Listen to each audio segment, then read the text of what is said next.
Hello friends, आज मैं आपके लिए लाया हूँ एक रहस्यमय, रोचक और श्रापित किस्सा। तो तैयार हो जाइए एक रोंगटे खड़े कर देने वाली कहानी सुनने के लिए। आज हमारी आबादी 8 अरब के पार है और हम सब में एक न एक चीज़ सामान्य है, और वो है हमारा बचपन। दोस्तों, हम बचपन में खेलते हैं, कूदते हैं, शैतानियाँ करते हैं और चिंता से कोसों दूर रहते हैं। सबके अपने अपने पसंदीदा खिलौने होते हैं। किसी की गेंद होती है, किसी की कार, तो किसी की गुड़िया। पर कभी कभी ये खिलौने बचपन बीत जाने के कई साल बाद तक कई लोगों को प्रभावित करते हैं। जी हाँ, आज हम बात करने वाले हैं एनाबेला की। ये वही गुड़िया है जिसने कई लोगों की ज़िंदगी खराब करी तो कईयों की ख़त्म। बात है सन 1970 की। एक लड़की थी जिसका नाम था डोना। उसकी माँ ने उसे एक गुड़िया उपहार में दी। लड़की का प्रेम उस गुड़िया से बहुत था। जैसे जैसे लड़की बड़ी होती गई, गुड़िया उसके साथ रहती रही। लड़की आगे पढ़ने के लिए एक कमरा लेती है। उसके साथ एंजी नाम की एक उसकी दोस्त रहती है। दोनों देखते हैं कि ये गुड़िया कुछ अजीब सा बर्ताव कर रही है। वो जब कॉलेज जाते थे सुबह तो गुड़िया को बिस्तर पे रख के जाते थे, वापस आते थे तो कहीं और मिलती थी।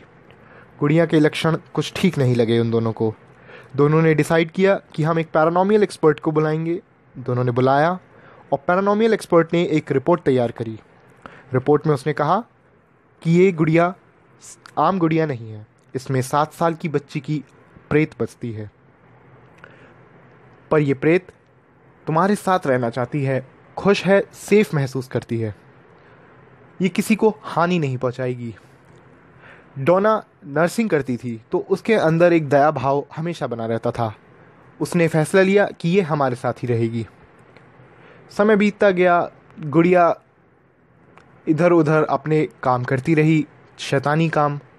उन दोनों का एक दोस्त था लुई। वो उनके कमरे पे आया करता था। उसे वो गुड़िया कभी पसंद नहीं आई। वो कहता था ये गुड़िया मुझे घूरती है। कहने वाले तो इतना कहते हैं कि वो एक दिन वो अपने कमरे में सो रहा था तो वो गुड़िया उसके पास आके खड़ी हो गई थी। खैर, ये सियासी गप्पे होंगी, इसका कोई आधार नहीं है। समय बीतता गया। गुड़िया की हरकतें और ख़राब होने लगी। सबकी नीयत उस पर ख़राब होने लगी। सब देखने लगे ये कुछ अलग कर रही है। ये सिर्फ 7 साल की बच्ची नहीं है, इसके अंदर एक शैतानी कुछ खुराफातियाँ हैं। फिर उन दोनों ने डिसाइड किया कि हम एक प्रीस्ट को बुलाएंगे, फादर को बुलाएंगे। और जैसे ही उन्होंने फादर को बुलाया, फादर आए। फादर ने देखा। फादर ने कहा ये गुड़िया सबसे अलग है, आम गुड़िया नहीं है। उन्होंने एक बड़े फादर को बुलाया। बड़े फादर आए, उन्होंने भी यही बात कही। और उन्होंने एड एंड वॉलन को बुलाया। आप जानते होंगे ये वही पति पत्नी है जो कॉन्जरिंग मूवी में भी दिखाए गए थे। उन दोनों ने इस गुड़िया को देखा और इस गुड़िया को देखने के बाद उसको अपने साथ ले जाने को कहा। लड़कियों ने वो गुड़िया उन दोनों को दे दी और वो दोनों उस गुड़िया को लेकर अपने घर चले गए। घर जाते वक्त गाड़ी में वो गुड़िया पूरे शैतानी जोर पे आ गई। गाड़ी चलाना मुश्किल कर दिया। कभी कभी ब्रेक नहीं लगते थे, कभी स्टीयरिंग फेल हो जाता था। तब एड ने उसके ऊपर आध्यात्मिक पानी डाला, स्पिरिचुअल वाटर। तब जाके वो अपने घर पहुंच पाए। घर जाने तक उस गुड़िया ने बहुत परेशान किया। उस गुड़िया के साथ उन्होंने रिसर्च करी, अपनी ताकतें इस्तेमाल करी और ये पता लगाया कि ये सिर्फ 7 साल की शैतानी आत्मा नहीं है, इसके अंदर कोई और है जो एक शैतानी आत्मा है और ये परेशान करना चाहता है। क्योंकि जिस अपार्टमेंट में वो रह रहे थे उसी अपार्टमेंट की ज़मीन पर उसे मार के दफनाया गया था। दोस्तों, कहानी यहीं तक है। इसके कई सारे पहलू हैं, मूवी में भी दिखाए गए हैं और कुछ लोग कहते भी हैं। फ़िलहाल ये गुड़िया अब म्यूज़ियम में रखी हुई है और कहने वाले ये कहते हैं कि आज भी उसे हिलते हुए देखा है। एक आदमी था, फ़ोटो खिंचवा रहा था म्यूज़ियम में उसके पास खड़े होके, और वो उसका मजाक उड़ा रहा था।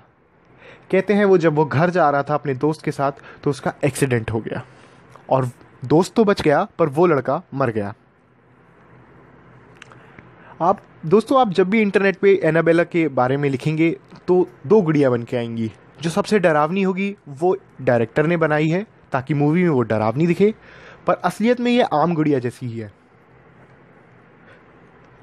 इसीलिए दोस्तों मैं तो यही कहना चाहूँगा कि किसी का भी मजाक ना उड़ाएं और दूसरे की भावनाओं को समझें।